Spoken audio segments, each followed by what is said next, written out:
محل گله‌ای نبود. چرا من اینجا وردی؟ رفتم.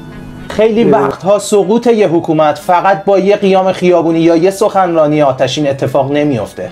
گاهی وقتها از جایی شروع میشه که هیچ کس حتی فکرش هم نمیکرد. از اتاقای دربسته، از رفاقت‌هایی که نیم قرن دوام آوردن و از خنجری که نه از پشت که از روبرو فرود میاد. حسین فردوس نزدیکترین رفیق محمد رضا شاه پهلوی، کسی که شاه بهش میگفت تو چشم و گوش منی.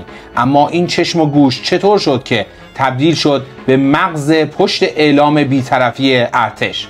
مغزی که شاید زودتر از همه فهمید تاج قرار روی زمین بیفته. سلام، اینجا زاغنگاره و منم حامد هستم، منبع ویدیوهای تاریخ معاصر ایران. ما اینجا در مورد نقطه‌های عطف تاریخ معاصر ایران صحبت می‌کنیم، در مورد مواردی که شاید جاهای دیگه گفته نمیشه. لطفاً قبل از اینکه ادامه ویدیو رو تماشا بکنید حتما کانال ما رو سابسکرایب بکنید تا از محتواهای بعدی ما باخبر بشید.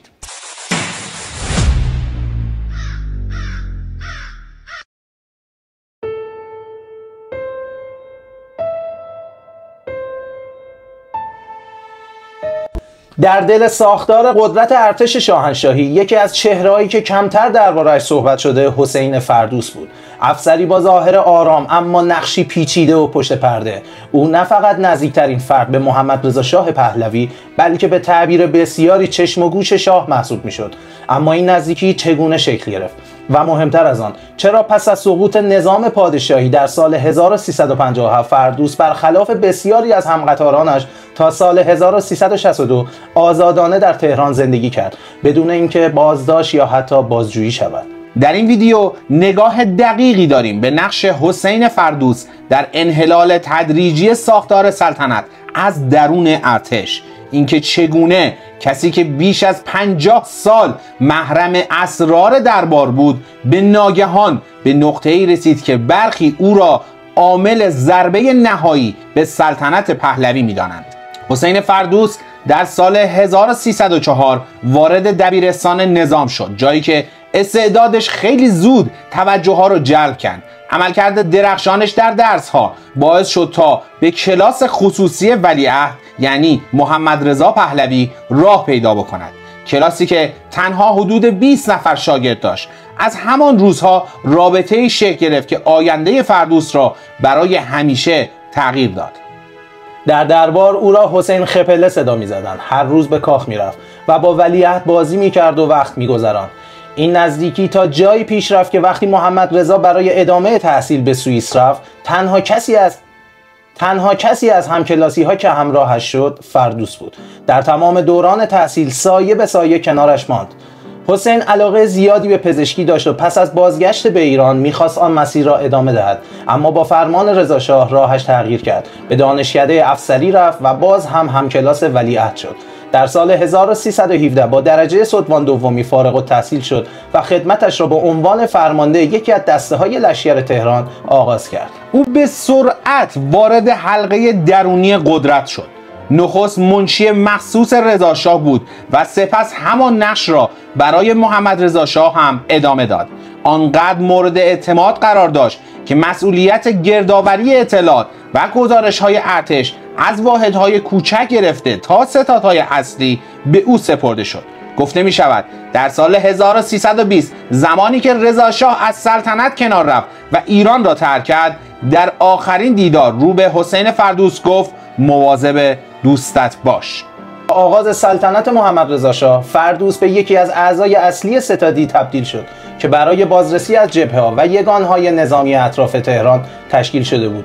بین سالهای 1320 تا 1327 همچنان منشی مخصوص شاه باقی ماند و تنها یک سال بعد در شکلگیری گارد جاویدان نیروی ویژه حفاظت خاندان سلطنتی و کاخها نقشی کلیدی داشت. در سال 1331 به پاریس رفت و تحصیل در رشته حقوق را آغاز کرد. بازگشت حسین فردوس به ایران همزمان شد با وقایع مرداد 1332.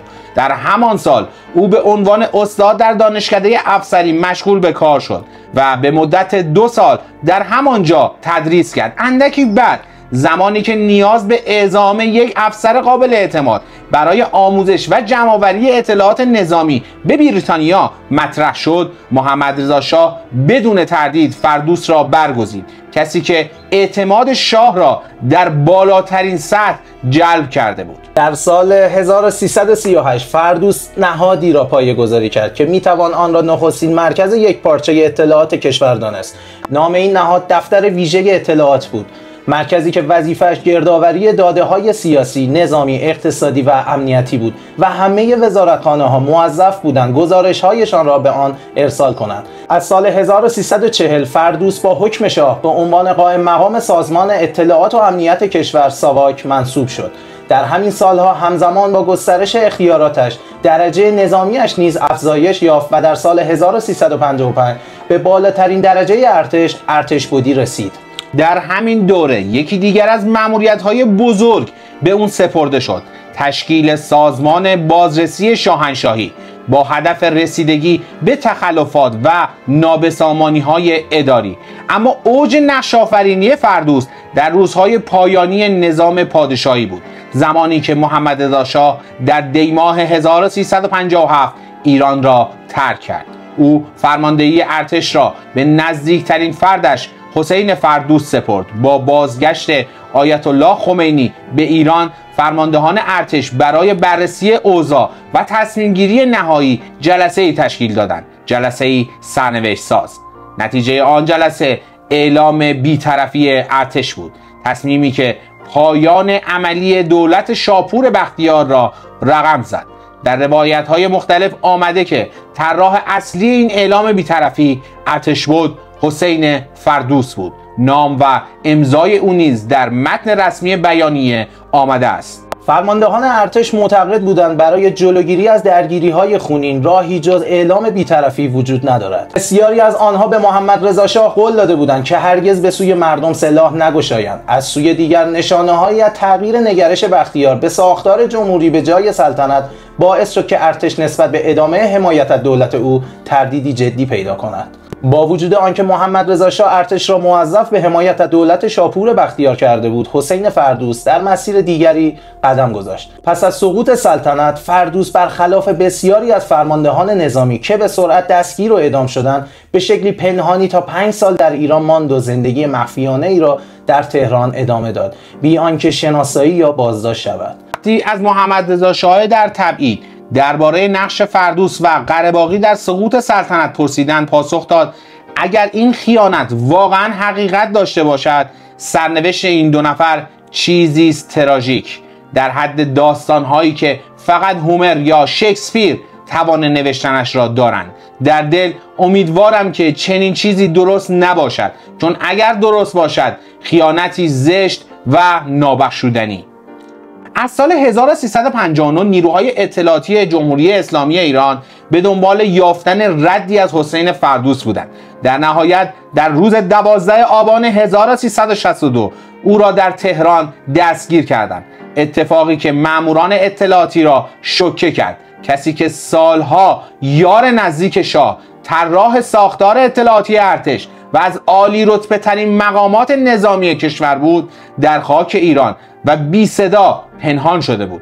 خبر دستگیریش تا مدتها علنی نشد. بازجویی‌ها ماه‌ها ادامه داشت. در زندان او مجبور شد طی نامه‌ای تمام دارایی‌هایش را به بنیاد 15 خرداد واگذار کند. این اقدام با هماهنگی مستقیم آیت الله ریشهری، رئیس دادگاه انقلاب، انجام شد.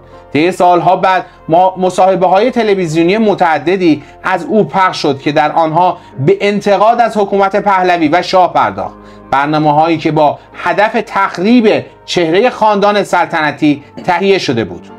این اعترافات بین سالهای 1365 تا 1368 از صدا و سیمای ایران پخش شد و نام فردوس را دوباره بر سر زبانها انداخت. اما سوالی که باقی مانده بود این بود: چرا حسین فردوس برخلاف بسیاری از همردیفانش اعدام نشد؟ در دوره‌ای که موج اعدام‌ها مقامات رژیم پیشین را در بر گرفته بود، زنده ماندن فردوس نقطه‌ای مبهم در تاریخ معاصر ایران باقی مانده است. در نهایت حسین فردوس در 28 اردیبهشت 1366 در 70 سالگی بر اثر سکته در زندان درگذشت. پیکرش در گورستان بینام و نشان در جنوب تهران دفن شد. سال 1369 کتابی با عنوان ظهور و سقوط سلطنت پهلوی منتشر شد که گفته می شود برگرفته از یادداشت‌ها و خاطرات فردوس در دوران زندان است. بعدها نیز در سال 1392 مرکز اسناد انقلاب اسلامی کتاب دیگری با عنوان خاطرات ارتشبد حسین فردوس منتشر کرد، اثری که بیشتر یک رویکرد یک طرفه داره. امیدوارم که از ویدیویی که امروز براتون تهیه کردیم لذت برده باشین و تونسته باشیم رضایت شما رو جلب کرده باشیم. اینجا ما در مورد نقاط عطف تاریخ معاصر ایران بیشتر صحبت میکنیم. لطف کنید نظرات و کامنتاتون رو حتما برای ما بنویسید تا ما بیشتر بتونیم محتوایی من باب رضایت شما تولید بکنیم. اینجا زاغنگار منبع ویدیوهای تاریخ معاصر ایران.